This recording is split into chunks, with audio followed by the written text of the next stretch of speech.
Let's mic Rajasthan news. नमस्कार, मैं शिवांगी। आप सुन रहे हैं लेट्स माइक राजस्थान न्यूज। चलिए नजर डालते हैं आज की हेडलाइंस पर। इंतजार शास्त्र का 8th चैप्टर जारी। भजनलाल शर्मा ने किया अशोक गहलोत पर पलटवार। हनुमान बेनीवाल ने पीएम मोदी को युद्ध मुद्दे पर लिया आड़े हाथ। और अब खबरें विस्तार से। अशोक गहलोत ने भाजपा सरकार पर दिव्यांगों के अधिकारों की अनदेखी का आरोप लगाया है। उन्होंने कहा कि जयपुर का दिव्यांग विश्वविद्यालय महज 2 कमरों में सिमट गया है, जबकि जोधपुर में कार्य पूरी तरह ठप पड़ा हुआ है। अशोक गहलोत ने सवाल उठाया कि क्या राजनीतिक प्रतिशोध के कारण विशेष योग्य जनों का भविष्य दांव पर लगाया जा रहा है, और सरकार से इसका जवाब मांगा। राजस्थान की सियासत में बयानबाजी तेज हो गई है। भजनलाल शर्मा ने अशोक गहलोत पर पलटवार करते हुए परिवारवाद और भ्रष्टाचार के आरोप लगाए। उन्होंने सोनिया गांधी का जिक्र करते हुए कांग्रेस पर निशाना साधा और गहलोत की बयानबाजी को राजनीतिक प्रासंगिकता से जोड़ा। वहीं इशारों में सचिन पायलट पर भी टिप्पणी करते हुए सियासी टकराव की ओर तेज होने के संकेत दिए। बड़ा तरस आता है। वैसे आप वरिष्ठ नेता हैं, मेरी संवेदनाएं आपके साथ हैं, क्योंकि जैसा करेगा वैसा भरेगा। आपने जैसा किया, जैसा आप भर रहे हैं। केंद्र में जो लोग, जिनको आप कुछ क्या कहते थे, निकारा निकम्मा, आज तक उनकी चल रही है, तो आप तड़प आ रही है। आपकी तड़प का क्या कारण है? अरे ये तो समय है साहब, बड़ा बलवान है। आपने तड़पाया तो तड़पना तो आपको भी पड़ेगा। मैं देखता हूं, संवेदना मेरी इसलिए है कि आपने और सोनिया गांधी जी ने दोनों ने अपने बेटों को लॉन्च के लिए लगातार प्रयास कर रहे हैं। सोनिया जी राहुल जी को बार बार लॉन्च कर दिए, पता नहीं कितनी बार लॉन्च कर दिया।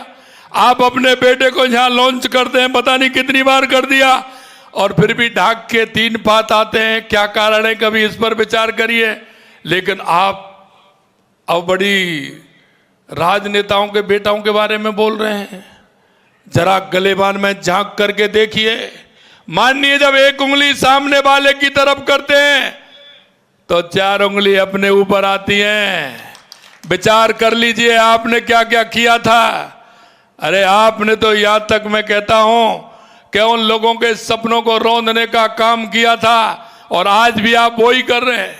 कोई कांग्रेस का नेता थोड़ा सा बोलता है, ये बीच में आकर के ये क्यों बोल गया। अभी भी इनकी आपस की लड़ाई चल रही है।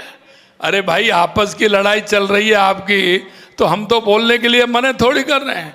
लेकिन मैं एक बात आपसे कहना चाहता हूं, और कान खोल करके सुन लीजिए।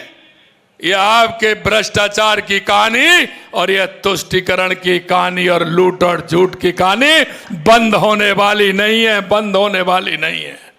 जिन्होंने भ्रष्टाचार किया है, एक एक को सजा मिलेगी, पूरी मिलेगी। चिंता करने की आवश्यकता नहीं है। यह भी मैं आपसे कहना चाहता हूं। नागौर सांसद व आरएलपी सुप्रीमो ने मकराना विधानसभा क्षेत्र का दौरा कर प्रधानमंत्री नरेंद्र मोदी को इजराइल, अमेरिका, ईरान युद्ध को लेकर आड़े हाथ लिया।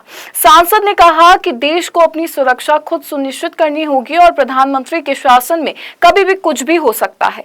इस दौरान उन्होंने मकराना में विकास कार्यों की घोषणा की और रेलवे प्लेटफॉर्म सुधार सहित अन्य मांगों को भी पूरा करने का आश्वासन दिया। निश्चित रूप से एक तरीके से सरेंडर किया इंडिया ने। अमेरिका सुबह कुछ कहता, शाम को रशिया तेल मत खरीदो, इतने दिन में खरीदो, आज ये टैरिफ लगा रहे हैं, आज नहीं लगा रहे। हिंदुस्तान बहुत मजबूत कंट्री है, वर्ल्ड का सबसे बड़ा पॉपुलेशन वाला देश है। चाइना के आसपास पॉपुलेशन के अंदर आगे में 1 नंबर निकल गए होंगे। इतनी बड़ी पॉपुलेशन वाला देश जो कभी नहीं डरा। पता नहीं प्रधानमंत्री जी को क्या हो गया कि बार बार ट्रंप से बात की, ट्रंप का फोन आया, सुबह बयान बदला, शाम को बदला। ईरान के मामले में सरकार को तटस्थ नहीं रखे, या तो भूमिका ये निभाता इंडिया कि युद्ध होता ही नहीं, रुक जाता, और या फिर ये भूमिका नहीं बढ़ती। ईरान ने हमेशा भारत की मदद करी। एक आध मामले का मैं नहीं कह सकता, हो सकता है कभी एक आध मामले के अंदर ईरान ने खिलाफत करी होगी, लेकिन लंबे समय से ईरान और जितने भी खाड़ी देश है वो इंडिया के दोस्त हैं, इंडिया की मदद करते हैं। इसलिए भारत को इस मामले में तटस्थ रहने के बजाय कुछ न कुछ अपने लोगों की मदद करनी चाहिए, ईरान की मदद करनी चाहिए। ये मैंने पहले भी बयान दिया था, और मैं फिर इस बात को कि ईरान स्वाभिमानी कंट्री है, वो लड़ रहा है अपने स्वाभिमान के लिए, मान और सम्मान के लिए। उसमें हिंदुस्तान को जैसे इजराइल गए प्रधानमंत्री और उसके बाद जंग की शुरुआत हुई, कहीं न कहीं लोगों के मन में ये बात आई कि हिंदुस्तान मदद नहीं कर रहा है ईरान की। तो जो दोस्ती के अंदर एक दरार की सी बात आई। हम सब नेता, जितने विपक्ष के दूसरे लोग भी, दबे जवान, बीजेपी के लोग भी बात करें कि इस वक्त अपने को अमेरिका किसी का सगा नहीं, और अमेरिका की तरफ अपना सॉफ्ट कॉर्नर नहीं होना चाहिए। ये भी प्रत्येक व्यक्ति की डिमांड। दूसरा, तेल गैस की कीमतें जो आसमान छू रही है। यूपीए के समय क्रूड ऑयल की इंटरनेशनल जो वैल्यू थी, इंटरनेशनल मार्केट में रेट थी, वो ज़्यादा थी, फिर भी तेल 50-60 रुपये लीटर था। आज क्रूड ऑयल सस्ता हो गया और फिर भी तेल महंगा है। हिंदुस्तान की जनता को, राजस्थान की जनता को 3 सेस पेट्रोल डीजल पे, टोल टैक्स, रोड टैक्स और महंगाई, तो आप इससे अंदाज लगा सकते हो कि जनता किस तरह की मार झेल रही है। लेकिन जनता पता नहीं, इस तरह हिंदुस्तान के अंदर हालात ये बन गए कि भारतीय जनता पार्टी ने हैक कर लिया पूरा सिस्टम सारा का सारा। सर, एक पीएम ये जवाब नहीं दे रहे हैं कि लॉकडाउन जैसे हालात हो रखे हैं, क्या लॉकडाउन की स्थिति वाकई में बनी हुई है हिंदुस्तान में? कुछ भी हो सकता है, किसी चीज़ का कोई भरोसा नहीं, और इनकी बातों पे हम तो भरोसा इसलिए नहीं करते। प्रधानमंत्री जी ने कहा था लोकसभा के अंदर कि कोरोना नहीं आएगा, हम वहीं बैठे थे, आ गया कोरोना। इनकी बात का भरोसा क्या, कितने लोग मारे गए? तो ये कुछ भी हो सकता है साहब। अब आपको हर चीज़ के लिए तैयार है ना हिंदुस्तान वाला, आगे कुछ भी हो सकता है। राजस्थान स्थापना दिवस के अवसर पर प्रदेश के पूर्व मुख्यमंत्री अशोक गहलोत ने समस्त प्रदेशवासियों को हार्दिक बधाई एवं शुभकामनाएं दी।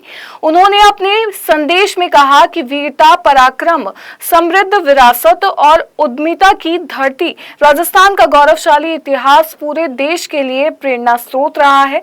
इस पावन अवसर पर हम सभी को ये संकल्प लेना चाहिए कि प्रदेश की समृद्ध संस्कृति और सामाजिक सद्भाव को और अधिक मजबूत बनाएंगे तथा आपसी भाईचारे को बढ़ावा देंगे।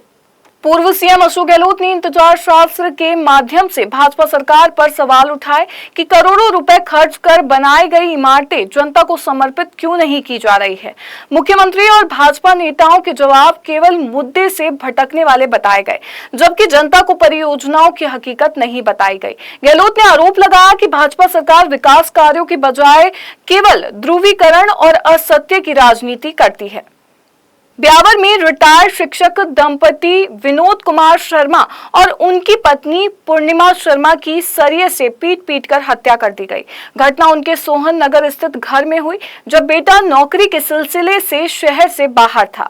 सूचना मिलते ही 2 संदिग्धों को हिरासत में लिया गया और पुलिस टीम ने मौके पर पहुंचकर जांच शुरू की।